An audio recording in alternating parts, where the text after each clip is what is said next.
Assalamualaikum warahmatullahi wabarakatuh, teman-teman. Kita lanjutkan lagi cerita yang berjudul Rahasia di Rumah Suamiku karya Wafa Farha. Buat teman-teman yang ingin menikmati karya Wafa Farha yang lain bisa dibuka di Play Store dan ketik nama Wafa Farha, maka akan teman-teman temukan karya-karya beliau. Lelaki yang tak pandai berbohong. Napasku naik turun, selain kaget, jujur saja ada rasa takut yang merayap memenuhi pikiran. Dikana mimpi buruk, aku menggeleng. Ini terlalu nyata untuk disebut mimpi, meski aku sendiri tak yakin. Aku gak tahu mas, mimpi atau nyata. Mas tadi kemana? Aku sendirian menunggu mas di sini. Tanyaku, pura-pura tak tahu apa ada di mana dia sejak jam 12 malam. Hal itu sengaja kulakukan untuk menghargainya sebagai suami, tidak mencecar dengan pertanyaan yang menyudutkan. Itulah yang diajarkan ustazahku dulu. Menjadi seorang istri yang mengedepankan prasangka baik dan tidak bicara yang bukan-bukan sehingga suaminya merasa disudutkan. Lagi pula, aku tak punya hak menuduh apapun sebelum menemukan bukti. Aku akan menunggu pria yang Allah pilih sebagai jodohku itu untuk bercerita apa yang sebenarnya terjadi atas kemauannya sendiri.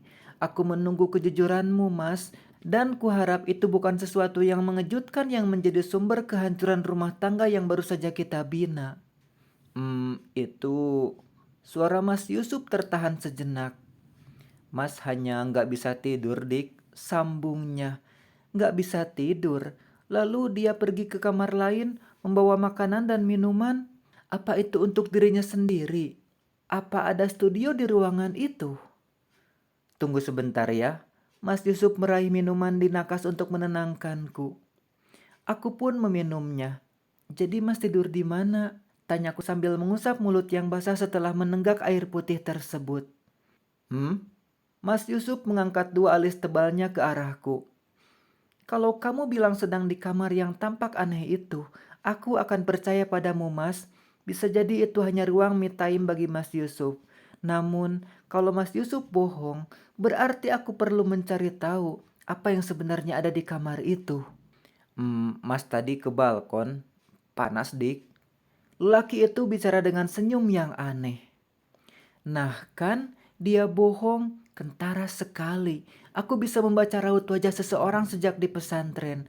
Kala menyidak santri-santri bermasalah di asrama, pribadiku yang tegas dan berani membuatku dipilih untuk mengemban amanah mengawasi mereka. Melihat fakta dan mencocokkan ekspresi para santri saat berkata-kata. Bahkan kalau saja aku tadi tak melihat Mas Yusuf masuk ke bilik itu, aku bisa langsung tahu pria itu tengah berbohong dan menyembunyikan sesuatu. Tampaknya dia memang bukan laki-laki yang pandai berbohong, tapi kenapa sekarang bohong padaku? Kenapa jika memang tak siap bicara, dia bicara baik-baik meminta maaf dengan mengatakan akan menceritakan di kemudian hari saat waktunya tepat? Kenapa harus berbohong, Mas? Ke balkon, Mas kepanasan. Padahal AC-nya nyala, apa Mas sakit? Oh, ya sedikit. Lagi pria itu memegangi tengkuk. Apa tidak ada ekspresi lain yang dia buat?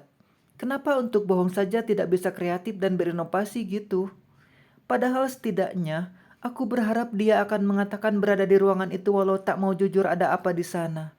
Dengan begitu, aku masih bisa berprasangka baik. Misalnya dia di sana karena menghindariku lantaran gugup belum bisa memberikan nafkah batin. Kita tidur saja Yudik. Ajak Mas Yusuf yang tampaknya tak tenang telah berbohong padaku. Kamu pria yang dikenal baik, Mas. Kenapa mesti berbohong? Bagaimana caraku mendapatkan kejujuran tanpa harus mencecarmu? Aku sedari tadi memperhatikan ekspresi pria itu, menarik ke meja depannya kala ia bergerak menggeser tubuh akan memposisikan diri untuk tidur. Memaksanya memberiku cinta.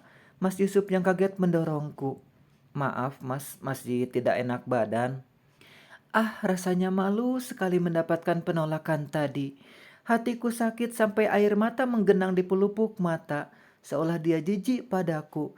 Tapi apa salahku? Aku bukan wanita ternoda, ataupun wanita dengan paras buruk rupa. Sudahlah, barangkali memang harusnya aku tak meminta duluan sampai kapanpun. Itu hanya akan menyakiti diriku sendiri. Boro-boro aku tahu semua tentang Mas Yusuf, menyentuhku saja dia enggan. Ah, masa bodoh kamu mau apa, Mas? Aku tak peduli. Namun kalau sudah melewati waktunya, aku akan meminta cerai. Tak peduli seberapa besar hatiku telah jatuh cinta padamu. Tak berapa lama dalam perasaanku yang masih kesal, ku dengar suara dengkuran halus dari Mas Yusuf. Tidurlah Mas, jangan pedulikan aku. Mentang-mentang tak ada dalil yang mengatakan malaikat yang melaknat suami yang menolak saat istri mengajak hubungan. Kamu berbuat semaumu sendiri, Mas. Aku terus merutukinya dalam hati. Dasar laki-laki tak peka, dingin dan kejam. Subuh pun tiba. Mataku mengerjap kala mendengar gemericik air dari kamar mandi. Suamiku telah bangun lebih dulu ternyata. Rajin sekali dia.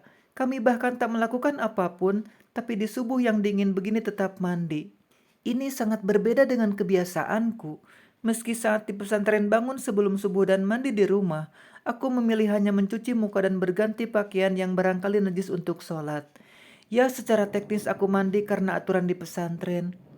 Pernah suatu waktu aku kesiangan bangun, langsung wudhu dan gak mandi. Begitu ada razia dari ketua asrama, aku pun ikut terciduk dan kena hukuman karena tak mandi. Rasanya seperti wajib militer kalau ingat awal-awal mondok. Berat dalam membiasakan diri, tapi menyenangkan saat mengingatnya sekarang. Saat hendak bangun dan membuka selimut, Mas Yusuf keluar dari kamar mandi sambil mengeringkan rambut dengan handuk kecil. Mataku memicing ke arah pria itu. Ada apa? Tanya Mas Yusuf yang tampaknya risih reaksiku saat melihatnya. Mas keramas. Hah? Kenapa dia keramas segala? Kami bahkan tak melakukan apapun. Apa yang sebenarnya kamu perbuat di bilik itu, Mas? Bermain dengan wanita lain? Atau kamu sedang melakukannya sendiri? Itu kenapa kamu tak mau menyentuhku?